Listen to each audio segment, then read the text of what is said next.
Boss Myers asked me to go over some stuff talking about some flipping and punching, and when to choose jig, when to choose punching rig, and when to choose just a regular flipping setup with nothing on it. Most of my flipping setups, I'm going to make sure I got this tungsten bead on there, a little bit of an eye, and it provides a little bit of a clack. And I don't like pegging weights. When I can get away with not pegging it, I'm not going to. That's just me. I feel like it's good when the bait separates from the weight. Weight hits the bottom first. Bait does a stutter step on its way down. A lot of times that stutter step's what gets bit. Alright, this is the punching rig. Obviously I got a flat out tungsten punch weight on there with punch skirt. That has its own uses when I'm punching. I've gone through days in the Everglades when if I didn't have a skirt on it, I wasn't getting bit. And I definitely wasn't getting bit by the better fish. Then you got your jig. The jig is probably the best all-around hardcover flipping bait you got out there. This is a knockout tungsten jig with a Bruiser Baits trailer on it. Y'all saw my videos on this last week.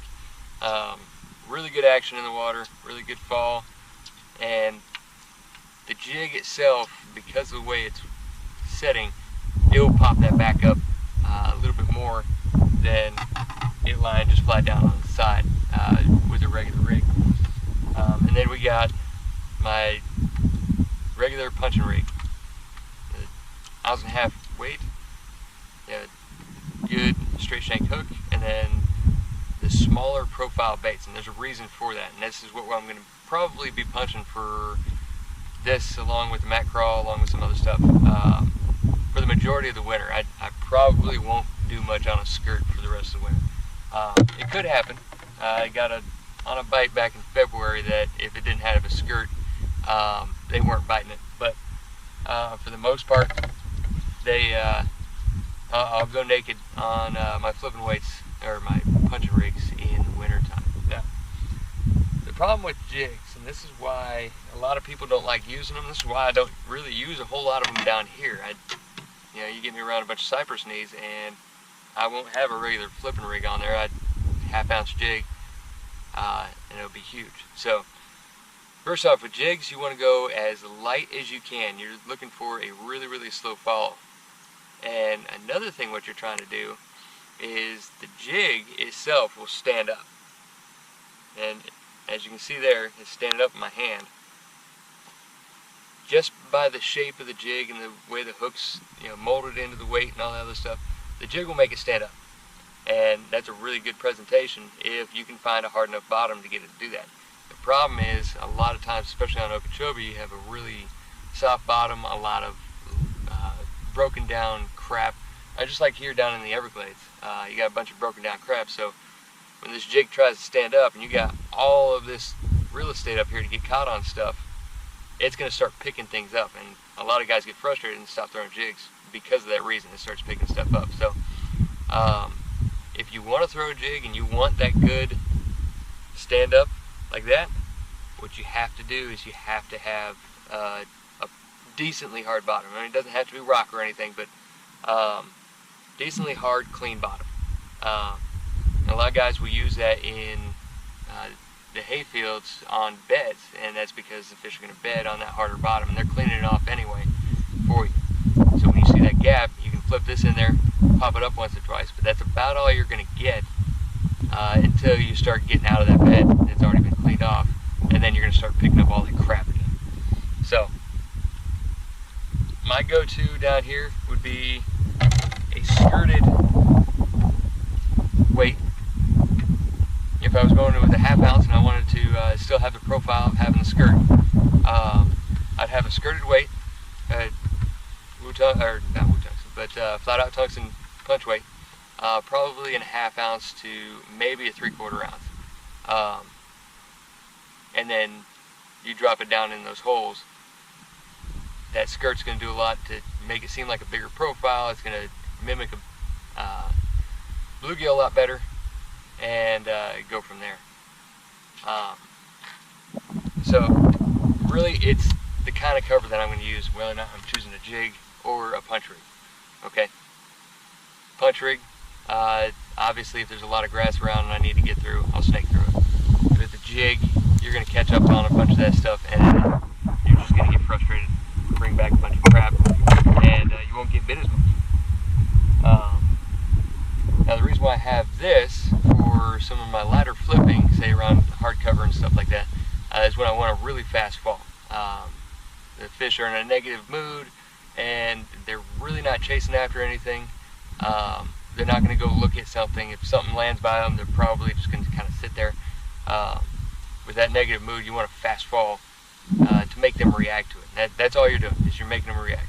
Drop it down to the bottom, pick up real fast, let it drop to the bottom, pick up real fast, let it drop to the bottom. If they're not hitting it on the fall on a negative day, they're probably not going to hit that bait, and letting it sit down there and soak, that might work, but you're going to have to let it sit and soak for a very, very long time. I'd rather get that reaction, get them to snap on it, and go from there. So that's why I choose the rigs I do for flipping and punching. I did want to actually, during the winter time, what I'll do is I'll take a sleeker punch rig, and I found that the more negative mood the fish are in, the smaller bait you need up underneath that mat. I know it looks crazy when you got a little mat crawl sitting behind this 1.5 ounce or maybe up to a 2 ounce weight, and the weight's bigger than the plastic itself, but a lot of times they're sitting up under there. Anything bigger than that is either going to spook them or turn them off even more. What you're trying to do is just be that little morsel that's sitting right in front of them that they can't resist. That's why you want the smaller baits during the winter time when it's cold. Now during the summertime when it's hot, like I said, there was a time in the Everglades, I was whaling on them, but I needed a skirt on it. And the reason for that is it was hot in the summertime, afternoon bite, they're sitting up under the mats, and they're looking for the biggest meal that they can without having to work for it. So you want to have that big profile up underneath that mat to look like that bluegill. And a lot of times when that's going on, so you got to pull the bait up to the top and kind of shake it with the head of the bait into whatever mat that you're fishing. And a lot of times that looks like a bluegill sitting there popping those shells. And that's what you're trying to mimic, because you're trying to be one of those bluegills not paying attention to the predators around it, but you're trying to be that bluegill that's easy pickings for that big bass. So a lot of times pull it up to the top, shake it up there, drop it down real quick. That little bit of movement will get their attention. Another reason why I use heavy weights, not necessarily in mats, is if they're in a big head of bulrushes and it's really hard to get a lighter weight through there, I'll flip it back there. But one thing you got to remember when you do that is that heavy weight's going to fall super fast, and you don't always want that. So you can sit there and shake it in their face as long as you hang your line over one of the fallen or dead pieces of bulrushes that's going to be back there in that big entanglement. And as you do that, sometimes you got to stroke it maybe about 10 or 15 times, but eventually something's going to come over and bite it.